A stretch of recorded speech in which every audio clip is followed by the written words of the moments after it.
Welcome to another edition of the MDM podcast. I'm Mike Hockett, our executive editor. With MDM's Shift conference coming up on May 13th through the 15th in Denver, we're rolling out a series of podcasts that feature speakers who will be at the event. These shorter episodes look to help familiarize our audience with those speakers, preview what they plan to share at Shift and why it's important, and provide some meaningful nuance into their areas of expertise. You can find all of the Shift details, including the agenda, registration, and hotel info at mdm.com/shift. First up in this series is our morning keynoter for the first full day of Shift, who is Kevin Reid-Morris, and his conversation with MDM's Tom Gale. Enjoy. Welcome to today's episode of the MDM podcast. I'm Tom Gale. My conversation today dives deep into the accelerating landscape of artificial intelligence in the wholesale distribution sector.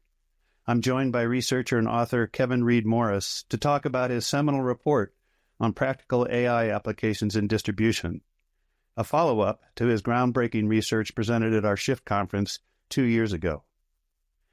In our discussion today, we'll explore a few of more than 50 real-world AI use cases that are transforming the distribution industry, offering distributors a structured resource to navigate and implement AI technologies effectively. This research not only synthesizes extensive surveys and interviews, but also provides a critical analysis of AI's intangible benefits. This research not only synthesizes extensive surveys and interviews, but also provides a critical analysis of AI's tangible benefits and challenges in the sector. Kevin once again will be keynoting our Shift conference May 13th to 15th in Denver, Colorado. Our conversation promises to shed light on the strategic implementations of AI that are reshaping distribution practices, paving the way for enhanced operational efficiency and competitive advantage. Join us as we unpack the insights and practical implications of this influential work. Kevin, welcome. Well, thanks so much, Tom. I'm very excited for today's discussion and in particular following up on some of the research we've been doing over the past 2 years or so. Very much so. So let's get to it. What's the elevator pitch on the research? Give me your best pitch in 30 seconds or less. Well, we're starting off with you putting me on the spot, Tom, but I'm happy to give you the elevator pitch. For distributors who are interested in AI and how it can impact and even transform their business, but struggling to understand exactly how practically and tangibly they can implement AI. Our goal for this report is to make it easy, painless, and fast to discover all of the possible use cases for a distributor to use AI in every part of their business. And so we believe, at least at the time of writing, that this is one of the most exhaustive inventories of distribution-specific AI use cases that exist. And so we're very excited to make things tangible and practical for distributors in the research we're publishing. So that just triggers my hype meter just a little bit, Kevin, because of anything the last few years, AI has triggered extreme levels of hype, but we're going to dig into that a little bit today. So I do think you have very good reason to frame it in that way, and that's why I'm so excited about this research. So let's start here. There was an aha moment early on in the research. Talk about that and how it shaped the report. Well, yeah, absolutely. And you're right to be skeptical of the hype, as should any distributors or reader of any report on AI these days, because of course it's such a popular topic. And one of the reasons that we started out on this research project originally is we did have a hunch that distributors were hungry for more tangible, practical, real-world research on how AI can actually be used in their businesses, and not just sort of the pontificating and philosophizing of what AI is going to do for the sector over many, many years.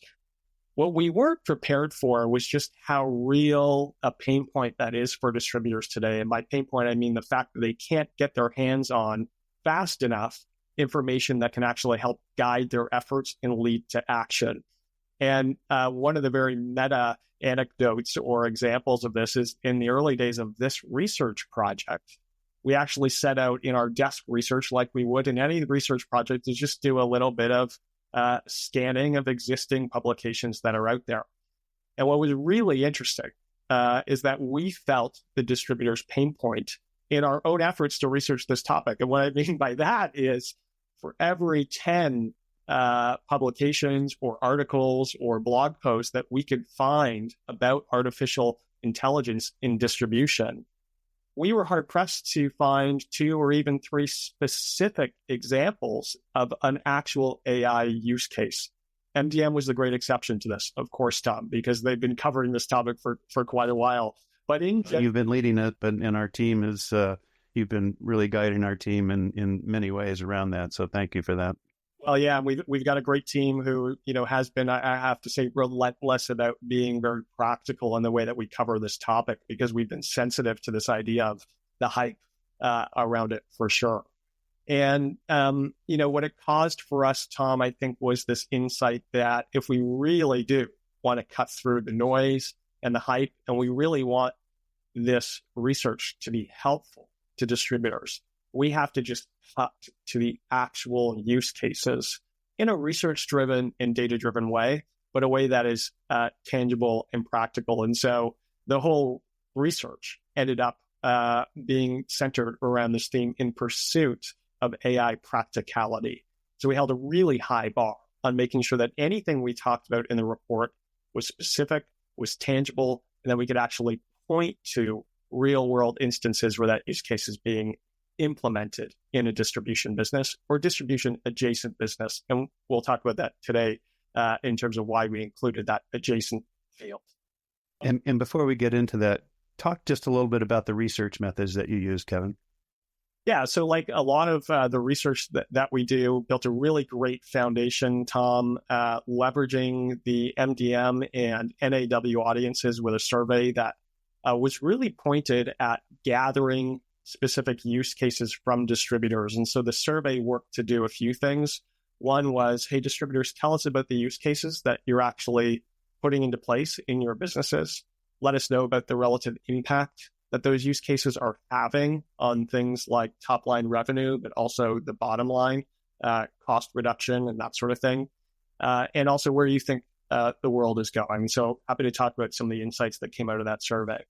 In addition to the survey, also conducted a number of qualitative interviews, Tom, to dive deeper into the use cases that are now showing up right across distribution, but also some that are just starting to emerge and that we're just starting to pay attention to. And then we did something a little bit interesting on this study as well, which is we actually used AI to help our research on AI. And what we did there is we pointed AI at as many of the sources as possible. Lots of these are the usual suspects, Tom, the Deloitte's, the McKinsey's, the BCG's, the large publications of the world who have been writing about AI. We actually had it do some crawling and some analysis and some cataloging for us to build up an initial long list inventory.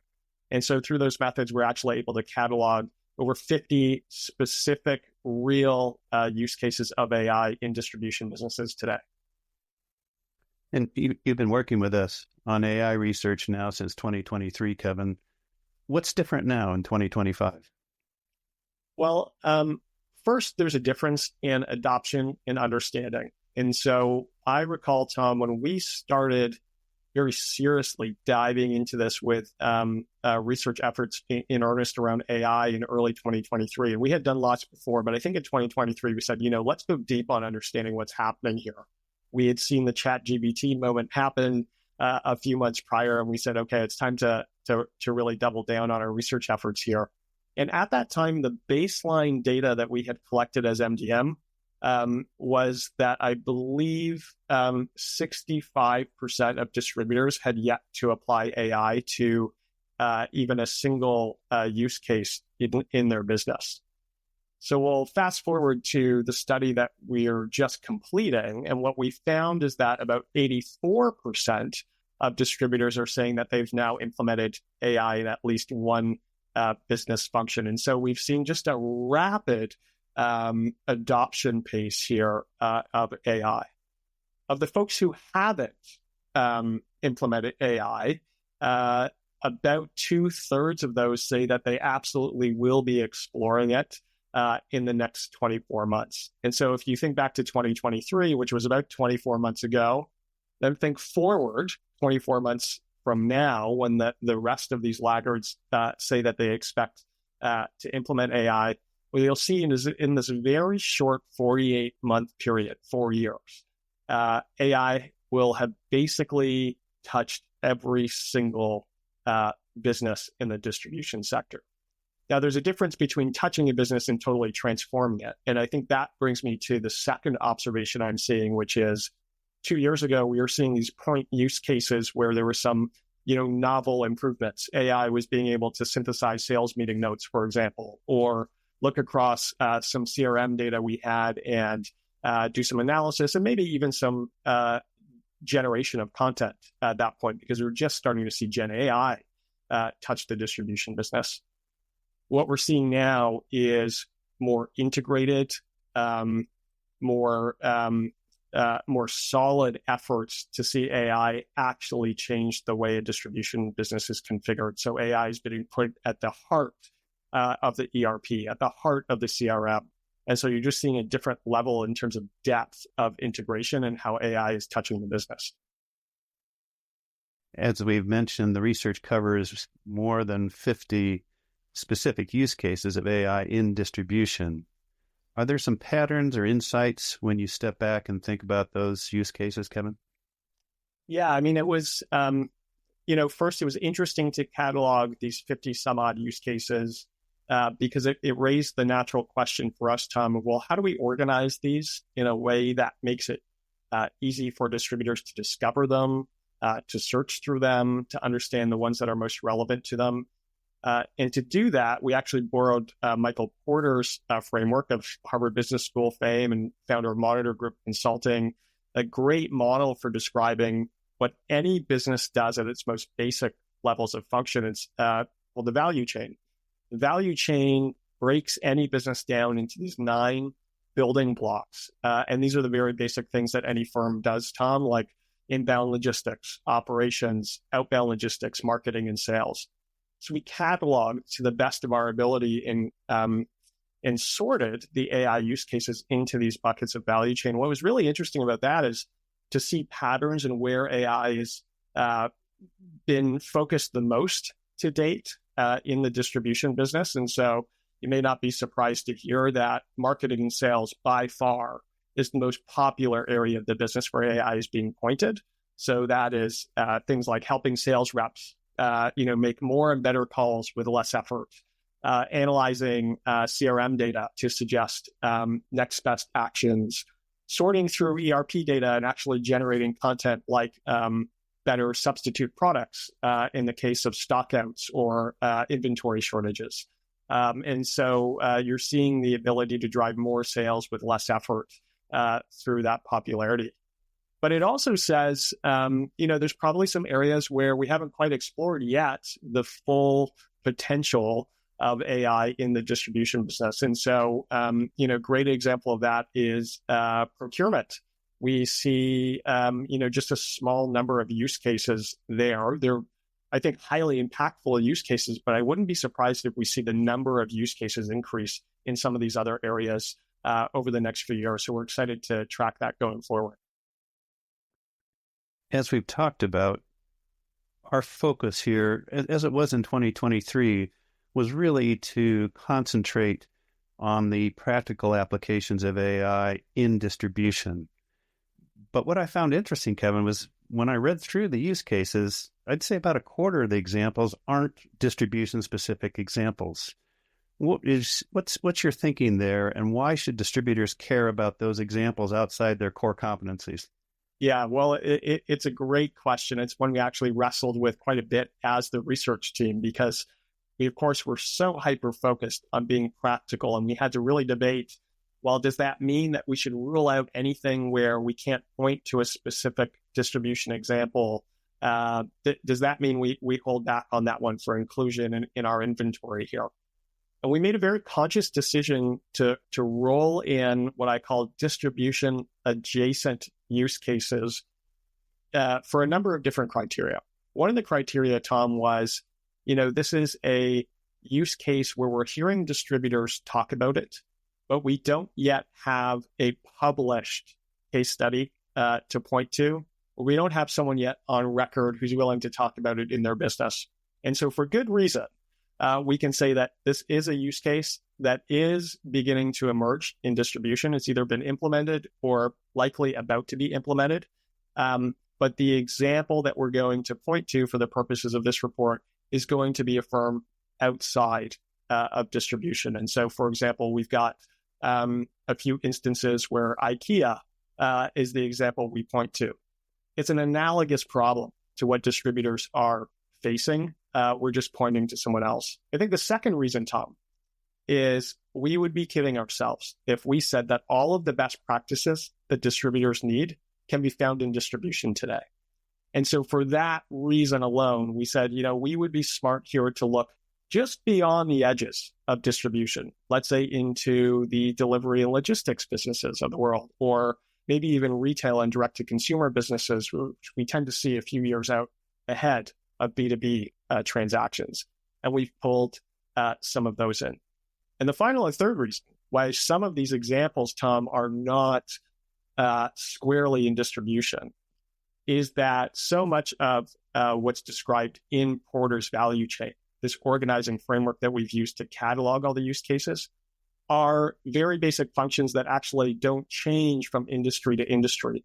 So where about half of the building blocks in a value chain are very specific and nuanced and configured specifically for distribution, things like HR and talent management, things like procurement, a lot of those are very similar problems across industries. And so in those cases, we were somewhat industry agnostic, knowing that those examples will be very relevant to distributors. And the other factor we thought about here is that when you go out and look for best practices in, let's say, talent management, it's not always often and not common that distribution is the case study you're seeing published in industry agnostic publications. And so for that reason, we also had to believe that this use case is being used or is about to be used in distribution. We just don't have a specific real world example to point to yet. And so for those reasons, decided to roll it in as well. So you're going to see some examples in the research that are not talking about distribution companies. But I think distributors should be equally excited, if not more excited, about those examples because of the promise that's coming from those use cases over the next period of AI adoption for us.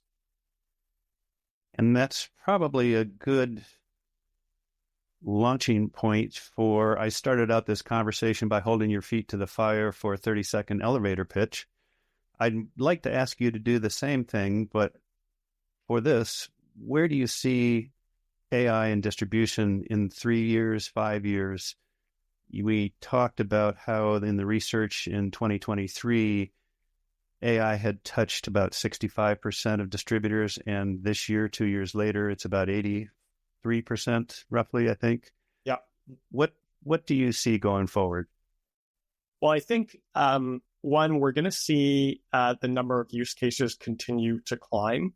50 might sound like a big number from the perspective of a distributor who wants to sit down and sort through these and understands the ones that are right for them. But it's a very small number when you think about all of the possibilities that AI offers, particularly as that technology continues to become more accessible and more powerful. I think the other thing that I wouldn't be surprised that we see is that we stop talking as an industry about point use cases. We start seeing examples of more elegantly integrated AI use cases across the firm or across the distribution business. And so right now, where a lot of our use cases are, for example, using CRM data to help sales reps prepare for their next call or do account success planning, they may not quite be at the level where they're also integrated with ERP data and maybe even going one step further, external data like climate data, economic scenarios, territory analysis data, et cetera. And so the model should be getting smarter just by way of having greater reach and more integrated across the firm, but also the market in which any distributor operates. Then there's also, I think, a change we'll see in impact that AI is having. So one of the things that we explored in the survey is impact to both revenue and costs of distributors today, because we're very curious along this theme of practicality to understand what are we actually seeing in terms of the benefits of AI. Right now, you're seeing about half of distributors say that their AI use cases have yet to really have a significant impact in either direction on growing top line or reducing costs. But what's interesting is their investment continues to climb. So we have reason to believe that distributors believe that this is going to create value. And so even though we're in the early days, we will start to see these things eke out. We have about a third of distributors say that they've seen less than 3% impact to top line revenue. That's not a small number, especially given that we're just a few years into this technology showing up. And similarly, we have about a third of distributors saying that they've seen 3% or less reduction in costs, either variable costs or overhead. And so I would expect those numbers to change over the next few years as we really hone in how AI creates value for us. My takeaways, Kevin, from this conversation is that we're still in the early stages of adoption, of impact, but we're starting to see some traction. Is that accurate? Do you feel that way?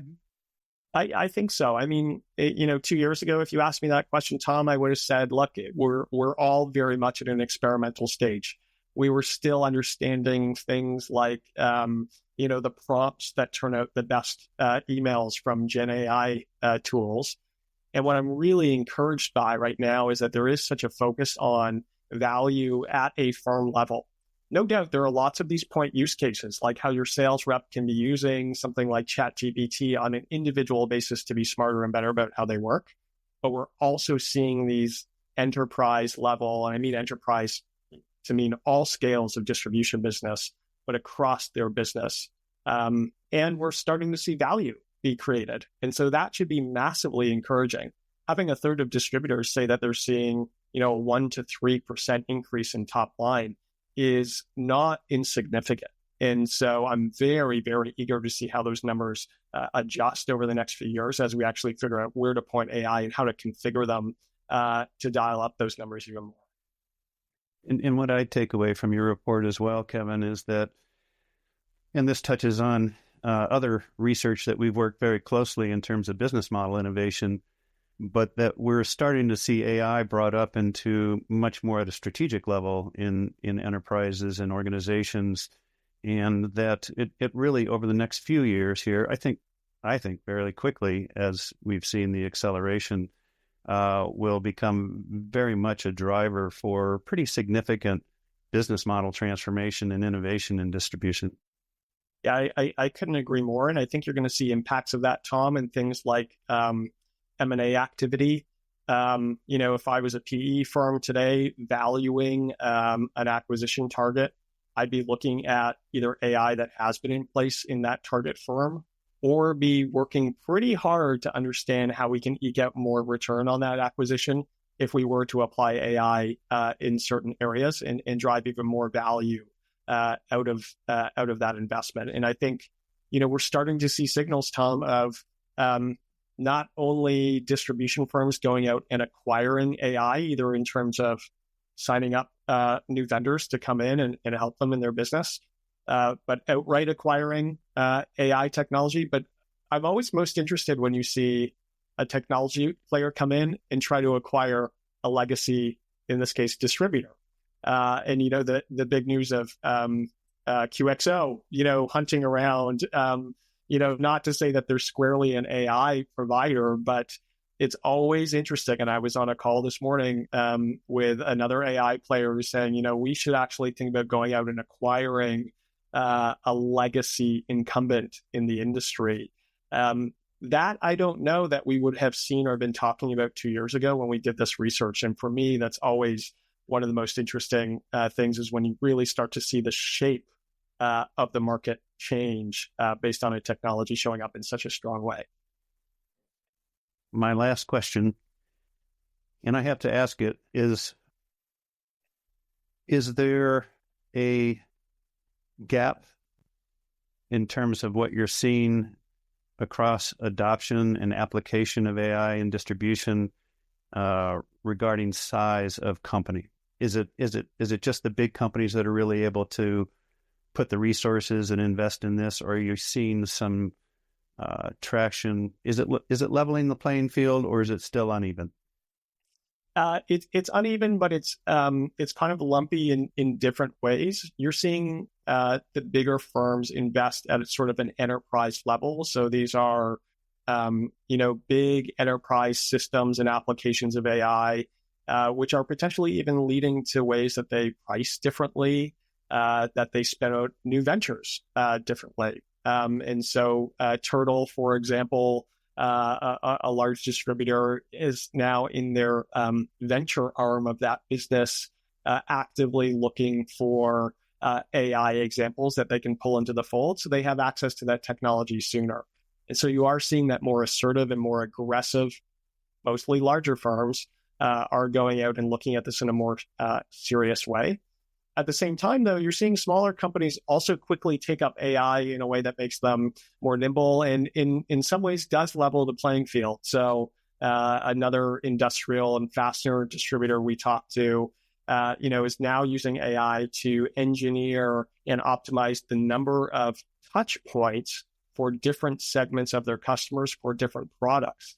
And so they've been able to predict that, 14 touch points from pre-sales to a closed deal is the optimal number for, their small and medium-sized contractor customers.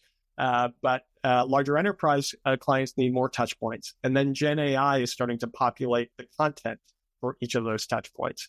I mean, this is not a huge distributor who's doing this, but they're able to access, customer experience capability that, previously was only afforded to folks who could go hire, the biggest customer experience consulting firms or invest in big platforms. So that is really interesting to see as well.